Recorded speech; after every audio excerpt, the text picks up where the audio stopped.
Welcome. My name is Rachel Harder of RTI International, and it is my great pleasure to kick off today's webinar, AAPOR ABS Task Force Report Overview. I will provide a little background and introduce today's speakers.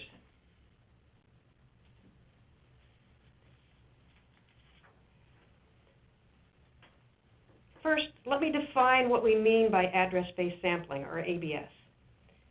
ABS refers to survey methodologies for samples selected from address frames, or lists of addresses. In the United States, ABS lists are available through vendors, and the lists are usually based in part on the U.S. Postal Service databases for mail delivery.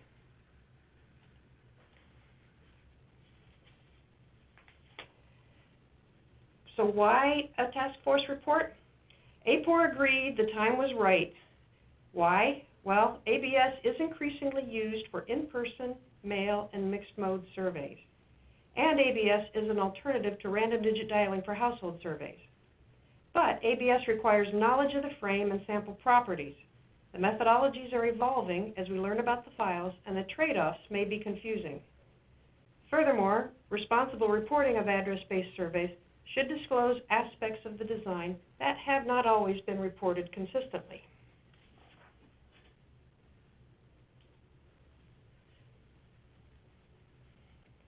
This AAPOR Task Force report supplements the existing AAPOR guidelines for address-based sampling issues consistent with existing standards for scientific surveys.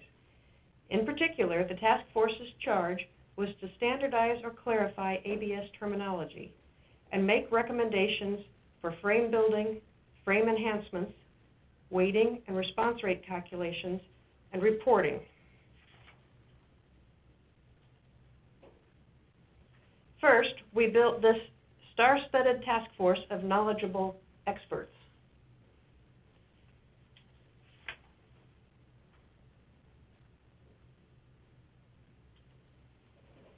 The task force also sought input from expert consultants from vendor and survey organizations. Our work was reviewed by the AAPOR Standards Committee, their nominees, and other outside experts.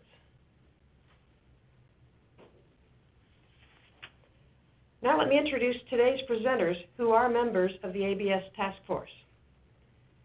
Trent Buskirk is the Vice President of Statistics and Methodology at the Marketing Systems Group. Prior to this role, Trent was an Associate Professor of Biostatistics at the St. Louis University. Over the past 5 years, Trent has been conducting research on using auxiliary information from ABS sampling frames and is currently the President of MAPOR and the Associate Conference Chair for AAPOR. Tracy Yancey is a Senior Principal Data Scientist and has worked at Nielsen for over 20 years in their Statistical Research Department. Over those years, she has primarily worked on sampling for the TV service. This work included samples of all sorts, listed, RDD, and ABS, as well as research for improving the sample design for the TV diary service.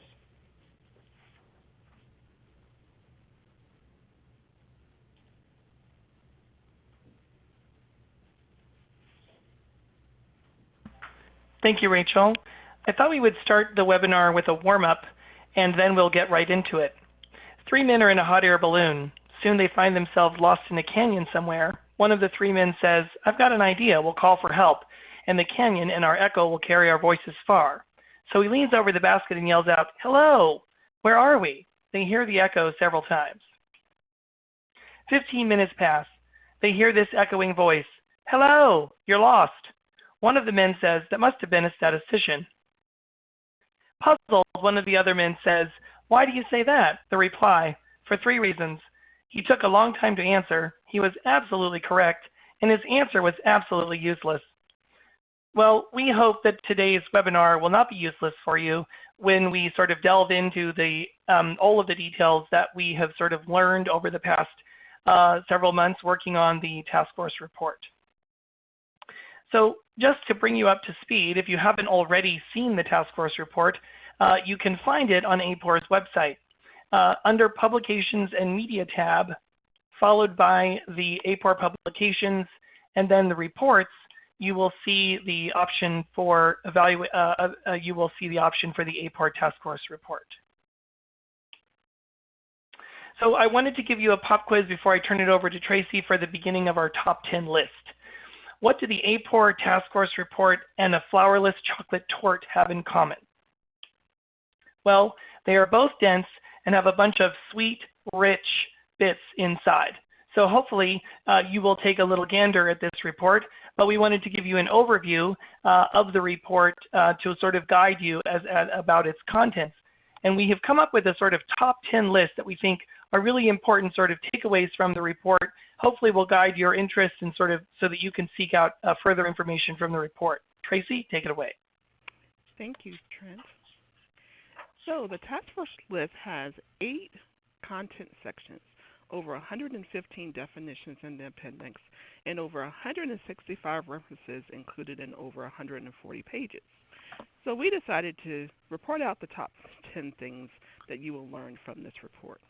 Number 1, not all sampling frames are equal or equally created. Number 2, an address-based sampling frame can be much more than just a list of addresses.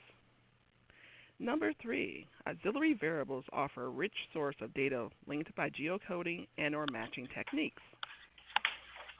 Number 4, surveys don't just use ABS in isolation.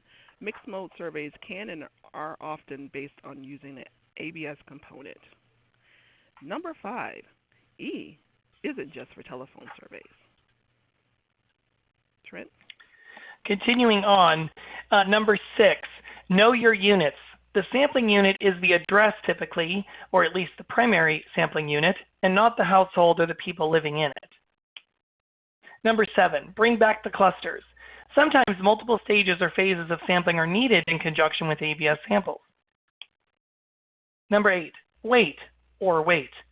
Auxiliary variables aren't just for sampling. They can also provide very rich sources of non-response adjustments and for tailoring data collection. Number 9, transparency doesn't just cover ABS sampling plans, but they do extend to frame sources and types of addresses included in those frames. And finally, number 10, even though the report is over 140 pages, there's still a lot we don't know. So I would like to begin now talking about each of the sections in turn. And the first section that we will sort of go over is what we've learned from the report, at least the highlights, dealing with ABS frame construction. So I'd like to sort of talk a little bit about what that entails, and we'll peel back some of the layers to give you some sort of insight into what we have learned. The first layer, or the sort of the general sort of central contents of any ABS frame, typically involves some sort of monthly USPS computerized delivery sequence file. It's about 151 million residential and business records together. Certainly not all frames use this as the sort of central piece of the frame, but this is in general very common across vendors. Some vendors will extend this, but with an extra layer of simplified addresses. Simplified addresses represent a much smaller amount of addresses, about 200,000 or so.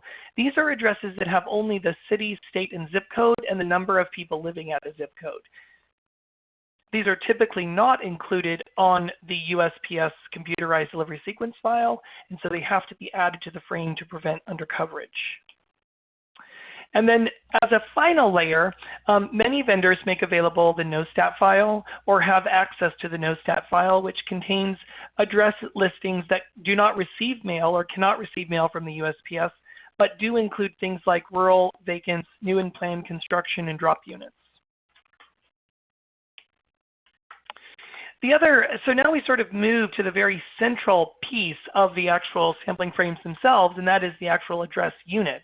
From the CDS file, the address unit contains several stored fields, namely these 10: primary address, secondary address, city, state, zip, carrier route, delivery point, drop code, and walk sequence number, which is typically used by the Postal Service to deliver the mail. But additional information can be added to each of these addresses in the frame, including, but not limited to, several of these kinds of ideas. So you can add block group, tract, seasonal code, dwelling type, etc. One thing that you'll find interesting is that in general, the CDS file does include addresses, but it doesn't include geocoordinates of those addresses. And so many vendors will geocode those addresses and then append census block group and latitude and longitude coordinates on those addresses, which might be helpful if you're using these addresses for field enumeration studies, for example. So in the anatomy of the ABS frame in general, there are several different kinds of addresses that will occur on this frame. We'll sort of stick we'll stick to residential addresses now for the time being. But generally, you will have addresses that are residential. You'll have PO boxes. You will have only way to get mail. So these are addresses that only receive mail through a PO box. Vacants, educational units, seasonal units, etc. The educational units and seasonal units are really important to sort of extend the coverage of the frame. They do sort of vary across time, so it's an important thing to note. And drop points are also really important for how you might handle multiple addresses at a single location receiving mail.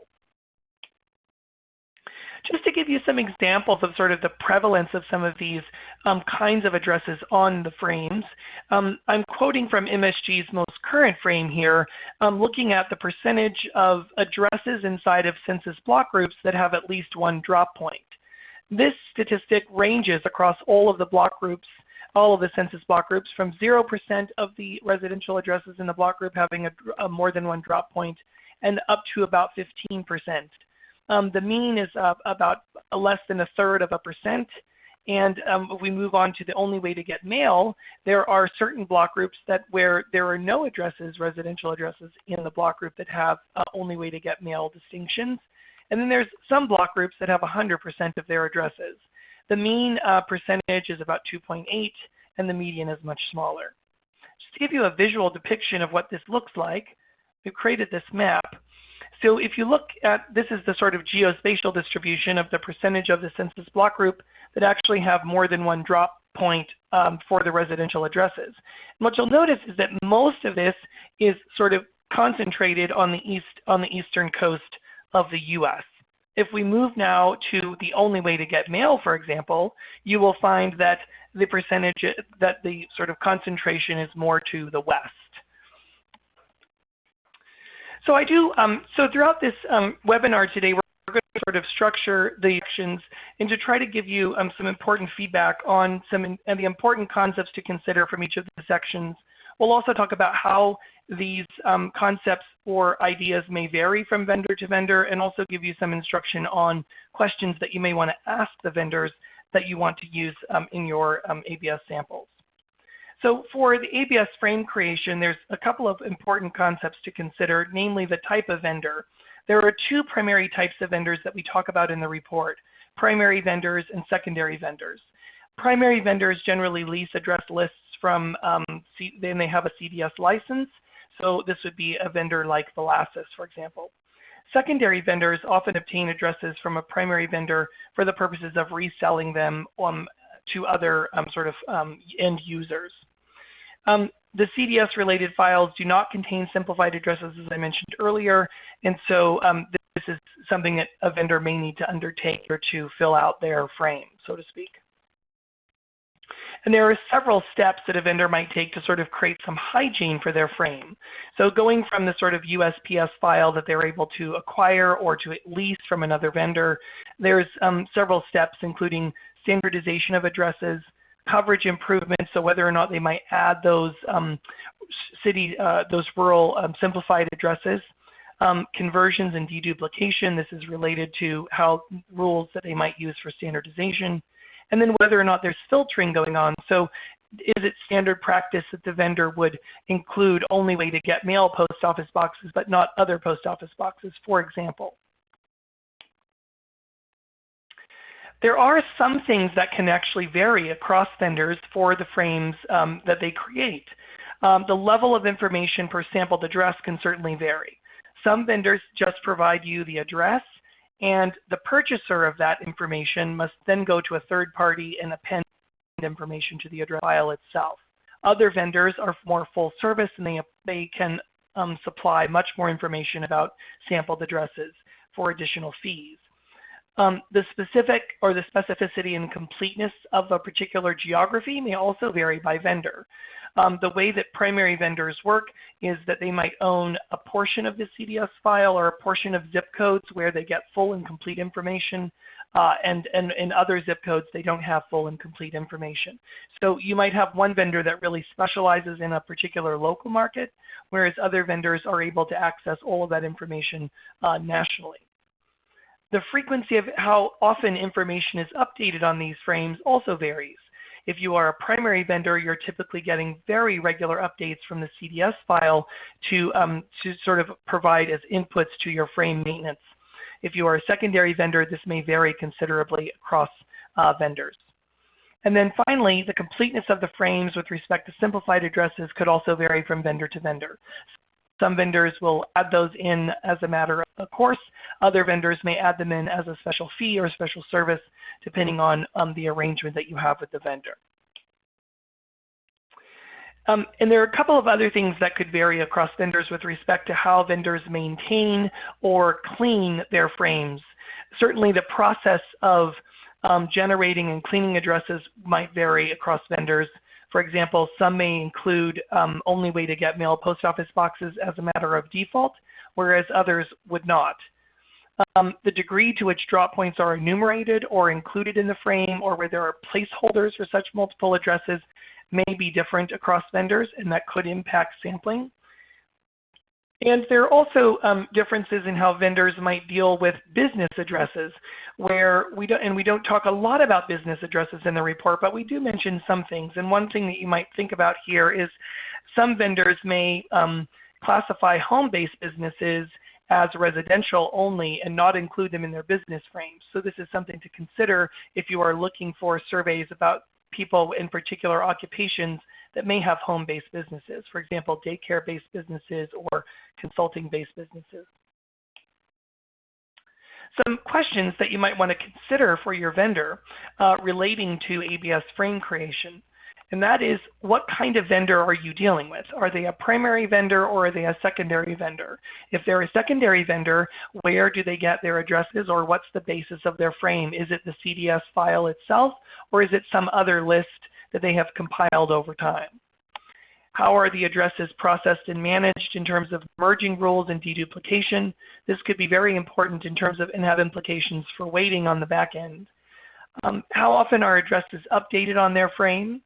And what types of addresses are included by default and what types of addresses are excluded? And do you have the capability to specify a custom inclusion or exclusion of addresses? And are there any particular imputations or placeholders for multiple drop units? So those addresses that have multiple homes associated with an address but only a single delivery point for the mail. Now I'm going to turn it over to Tracy, who's going to talk about auxiliary variables and design for ABS surveys.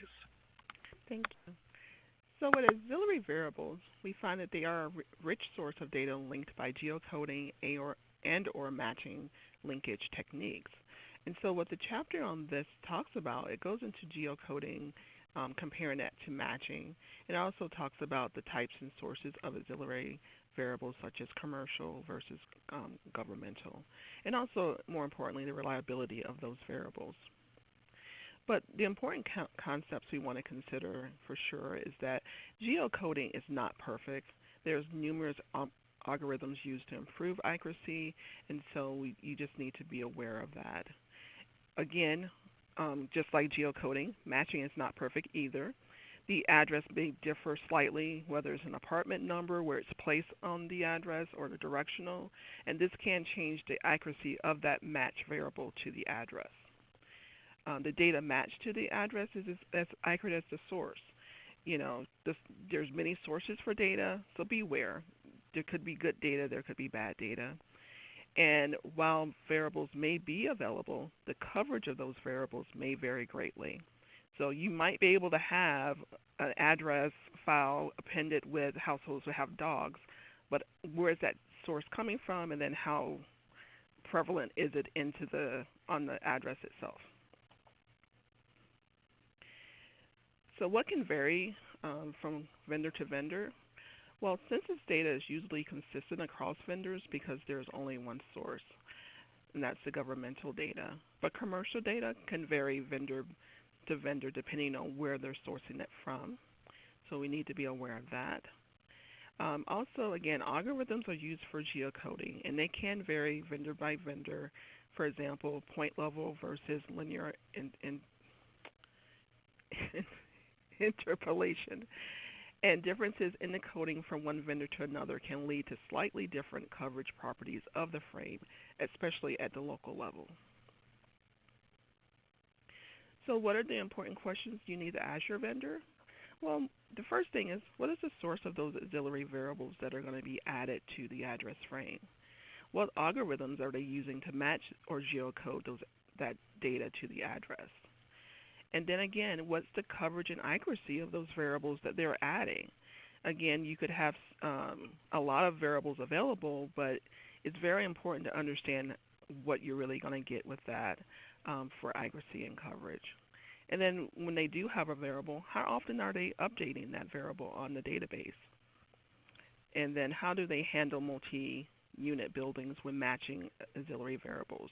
Because you can have an apartment building, and if the address frame is going to give you that same auxiliary variable for every unit in that drop unit, then that's not going to help you. So then let's talk about design and implementing the ABS survey. And remember, all aspects of the survey design should be considered before going to the vendor. In the chapter in the task force report, it talks about the sample frame considerations, which includes what address types to include and exclude from your frame, the address sample selection process, sampling adults within households and or subgroups, using the auxiliary variables in sampling, also sample design considerations for local versus national surveys, which can vary, and then your survey designs for single and mixed mode surveys. But the important things we want to consider is the mode of the survey.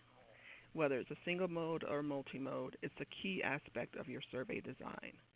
Because with the address-based sample, you have different modes of data collection available to you. This includes in-person, mail, telephone, and web. Addresses included or excluded can impact the coverage and the mode of the survey design you have. Keep in mind that if you're doing a survey that is in person, maybe you don't want to include P.O. boxes because your field person will end up in the post office for a long time looking for a person who belongs to a box. So you want to consider that when you're thinking about the survey design. The ABS frame can be used for non-household surveys also, so keep that in mind. The data collection approach chosen can impact response rate, the length of the fill period, and the cost. And these are definitely key things you want to keep in mind when you're designing your survey. So what can vary from vendor to vendor? Well, some vendors will provide the ABS frame for you to select the sample, while others will select the sample for you with proper specifications. Some vendors license frames that are more complete at a specific local level, while others offer national coverage in addition. So you want to make sure that you understand the level of data that's available from the vendor. Some vendors can stratify the samples directly using information they have available for all addresses. Think large rectangular file, while other vendors accomplish this by a two-phase sampling approach. The first samples addresses and then appends auxiliary variables to the sample. Then a second phase of sampling is conducted within identified strata. So the important questions you want to ask your vendor then is, when you're doing a local or national survey, what's the coverage of that area? Because it's very important to understand, if you're going into a small area, are you going to get all the homes that are there or just a selection of them? So you want to ask for the counts for the areas that you're sampling to understand where you may or may not have coverage. Then, depending on your preference, can you get the whole frame or can the sample be selected to your specifications? This is important because different vendors do this different ways. Some may not do the sampling. They can provide you the frame but not sample, whereas others can provide you the full service. Another question that's important is how often is the frame updated, including the auxiliary variables? Because you do not want to get a frame that's 2 years old, because addresses and people change and the data that can get matched to it can change. If you're doing a two-phase sampling, is it done to obtain both the first and second stage universe counts? It's important to do this in order to properly weight the samples according to the two-phase design. So again, if you're counting on your vendor to provide your sample for you, you would definitely want to understand if they can provide you those counts.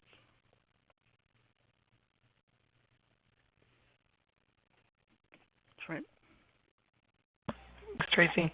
I'm going to talk a little bit about what the report has to say about eligibility, response rates, and weighting. There's a huge section on detailing all of these issues, and we'll just sort of bring out some of the salient points.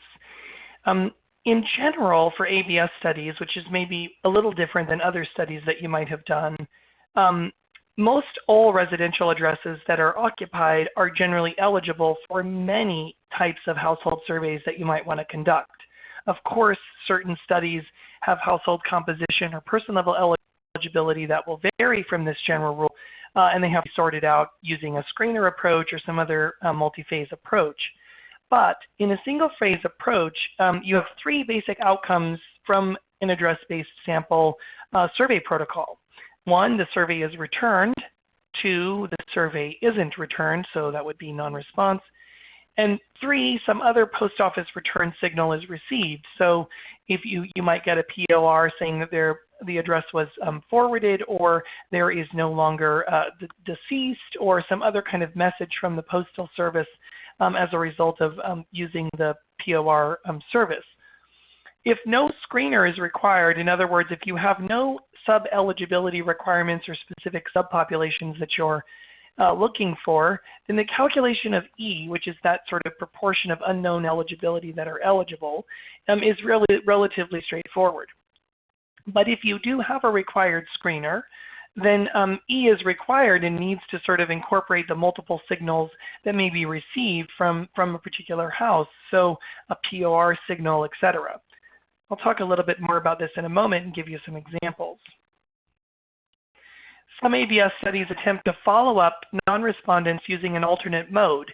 One of the beauties of ABS, as Tracy mentioned, is the ability to sort of marry auxiliary information to addresses that are included in the sampling frame.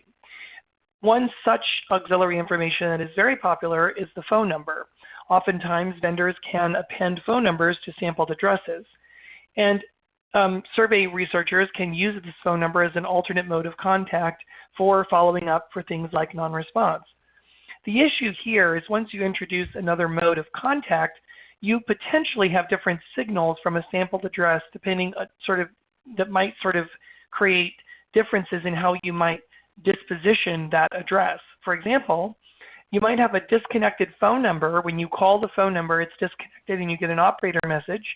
But the household you've not received any POR, so there's no evidence that a person has deceased or moved or forwarded their mail, etc. So as far as you know, the mail has been received by the address, but the phone number that you called is disconnected.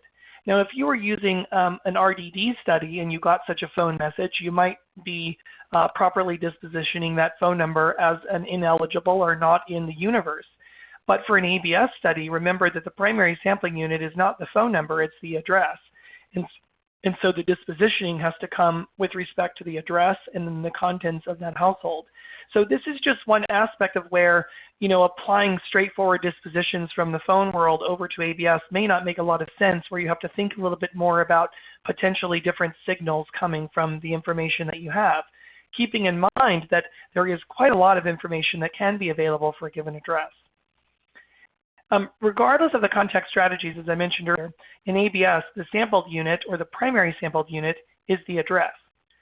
For multi-mode studies, including ABS, you might consider having an address-based confirmation question in the survey to confirm eligibility of an address. This might help you to sort of sort out all of these signals with respect to dispositioning a particular sampled unit.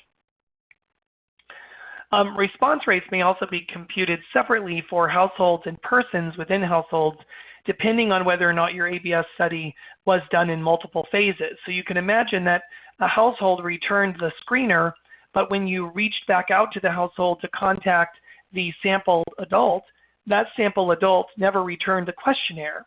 So you have a household, quote unquote, screener response, and you have a person level response. So these two things are often reported or should be reported to give the full description of all of the survey efforts that you undertook for your particular study.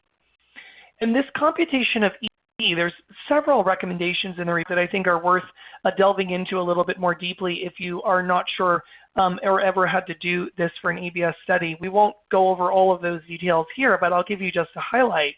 And that is some research is emerging that would suggest the computation of E may benefit from using auxiliary information that's available both from the frame as well as paradata collected during the survey process, namely post office returns. So for example, if you have a series of vacant addresses where you know ahead of time that they're flagged as vacant, but you've used them in the frame and you're sending mail to them in the hopes that maybe those houses won't be vacant when the mail reaches them, they have a much higher likelihood of a post office return than, say, a seasonal home that was actually surveyed during the summer, which is the high season.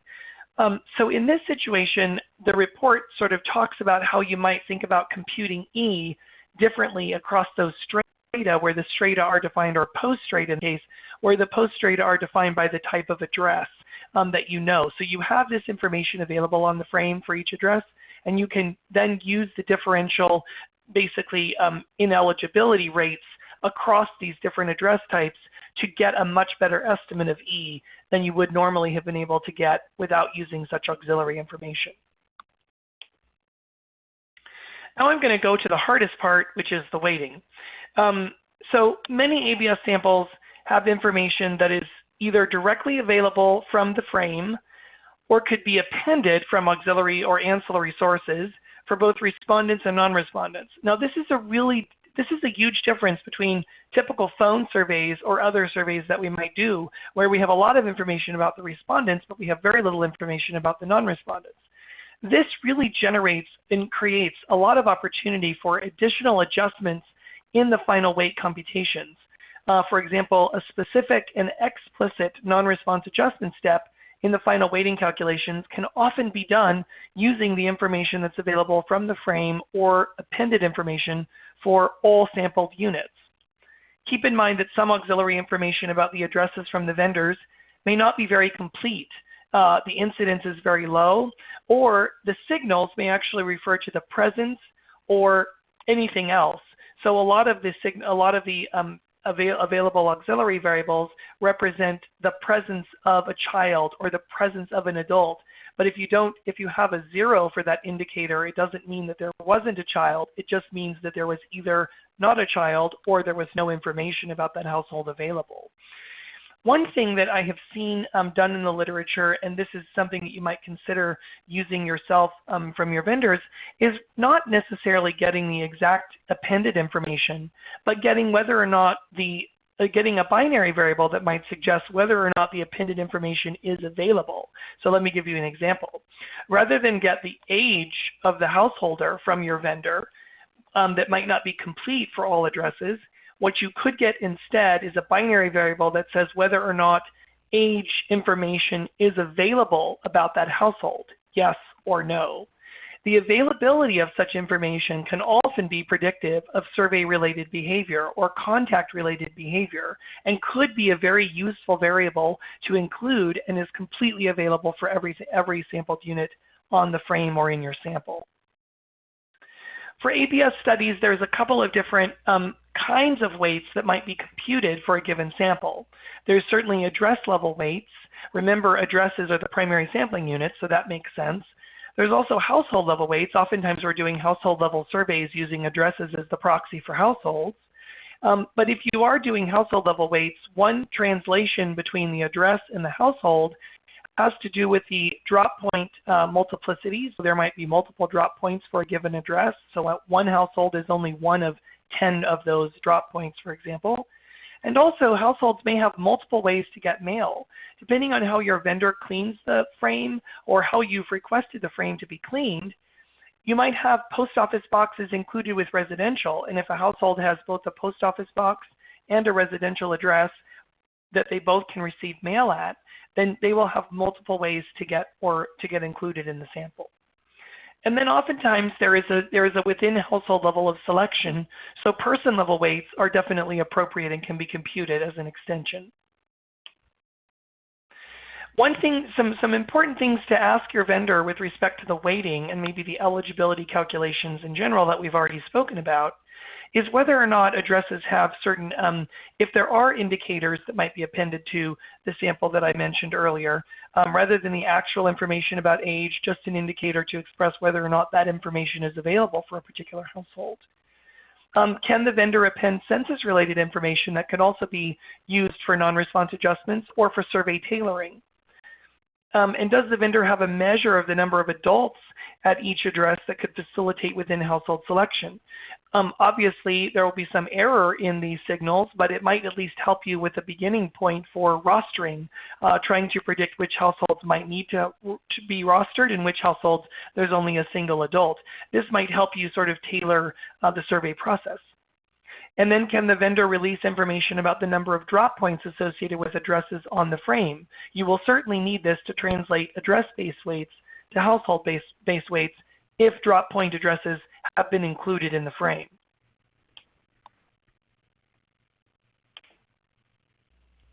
I'm going to turn it over now to Tracy to talk about reporting guidelines. All right, thank you. So again, reporting guidelines. And again, the whole point of report your survey is to be able to replicate it. Others can go in, replicate the process, and then hopefully get to similar results or different results and be able to express that.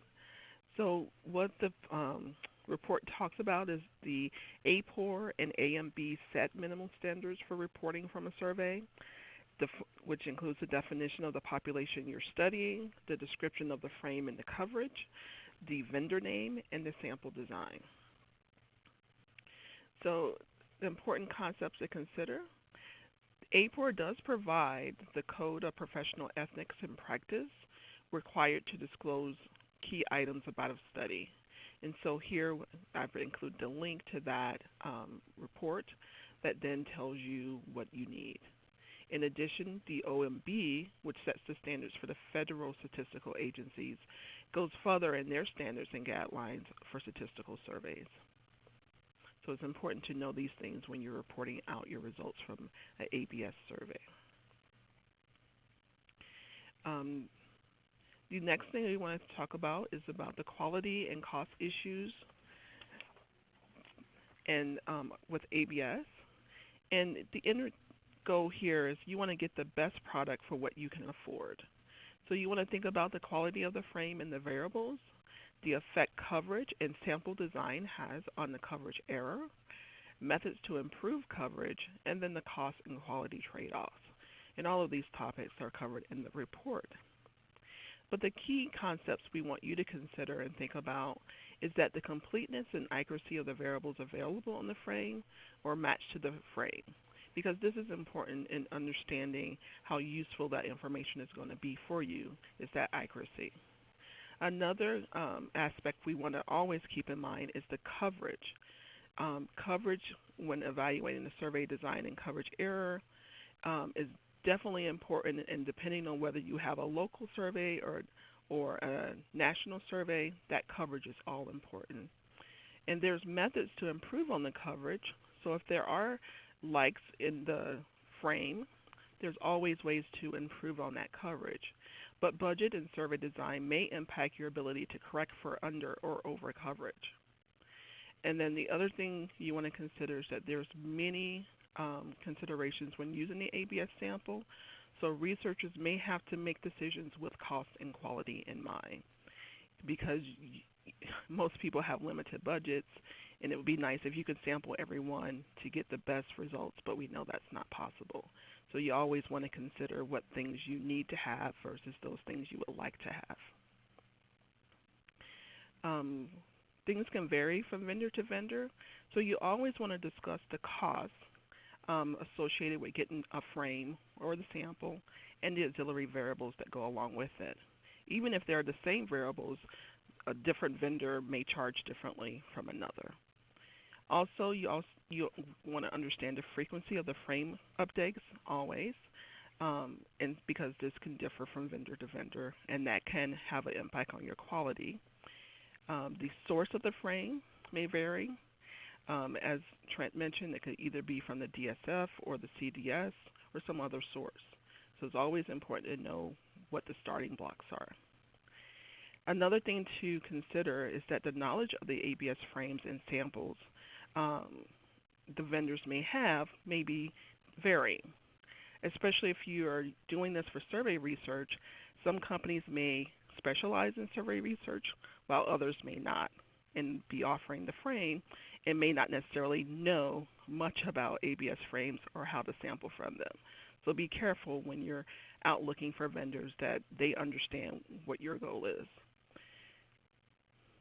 Another thing to think about when you're looking at vendors is the degree of customization and processing for samples at various levels of geography, because this may vary from vendor to vendor.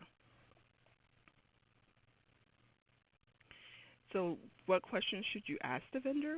Well, first of all, you want to know what is the source of their frame and how often is it updated. If there's supplemental variables or auxiliary variables available, what is the source? And if they do have them, what's the availability of them? How complete are they? Does it, when it says it's missing, does that mean that they don't have it or that it's just not known? Another thing you want to keep in mind when you're talking to the vendor is when you're looking at these variables, have they done any research to support the accuracy and coverage of those variables on the frame? And then most importantly, what is the cost of the frame and those auxiliary variables?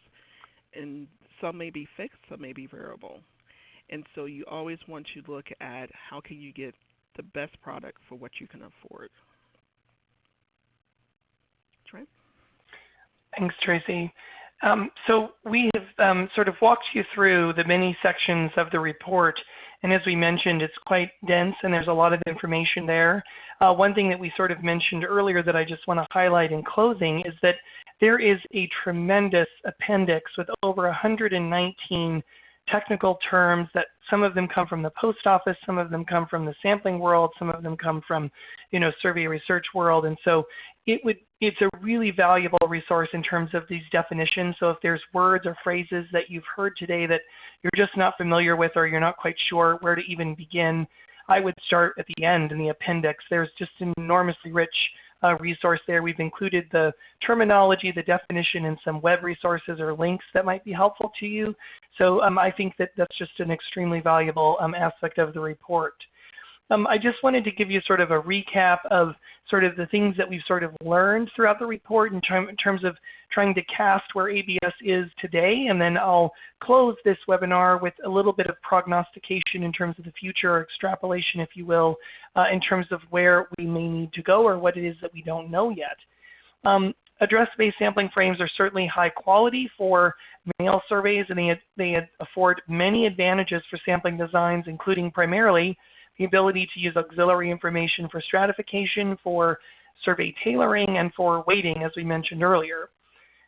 Certainly, ABS sampling designs can offer researchers a means to push respondents to a more cost-viable mode of data collection. One of the most common is push to web, where you use an ABS frame to sample people, you send a postcard, you might push them to a web address, and so on, where the web collection is a lot cheaper than sort of mailing out the questionnaires. But the ABS frames and sampling designs also support both in-person and mail modes as well, if you were trying to stick to a more traditional sampling frame versus and sampling mode being the same, more consistent. And then the coverage properties of ABS frames are quite good nationally, but they can vary at the local levels, primarily in the rural areas where a frame doesn't supplement the CDS file with simplified addresses, for example. You might have some undercoverage that happens in rural areas. But in general, this is an improving aspect of sample frame development that is really, really positive, I think, for survey researchers moving forward. Speaking of moving forward, I'm going to close with a little bit of some discussion about ABS tomorrow, and that is, even though this report is 140 pages plus long, there are many things in this report that we still don't know, that we've sort of come to a synthesis and realized this is a really great opportunity for research. And so if you are looking for new areas to sort of pursue yourself, this last section of the report does talk a little bit about things that we don't yet know, and that have been highlighted or sort of learned as a result of things that we do know. Certainly coverage issues that we talked about earlier based on the inclusion or exclusion of certain address types is an area that's open to research. So for example, if an address type is vacant and you remove it from the frame, there is a recent study that showed that a certain fraction of those addresses are actually not vacant addresses. And one of the reasons why this happens is because there's a lag between when an address is dispositioned as vacant by the Postal Service and when it is not then, or when that disposition is changed. And so when you're relying on the CDS for these weekly or regular updates, it does happen, but there's a lag that's built into that process. And so how can we work around that? Because of this will create false positives or false negatives with respect to our inclusion, and that could affect coverage. What's the extent of that coverage bias? We're not sure yet. Still up for debate. Better classification and identification of ineligible addresses based on auxiliary variables and possibly paradata. We mentioned that this was one of the ways that you could improve the calculation of E by using this paradata and potentially some frame-related data. But how accurate is that information? Is it positively predictive, or is it specific enough for you to use going forward on a large scale? We're not quite sure what those error rates are, or in particular, if there is a large error rate, does that large error rate automatically translate into a large bias?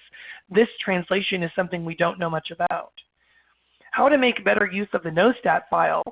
One of the most common uses of the NOSTAT file is for augmenting a sampling frame if you're going to do field enumeration studies.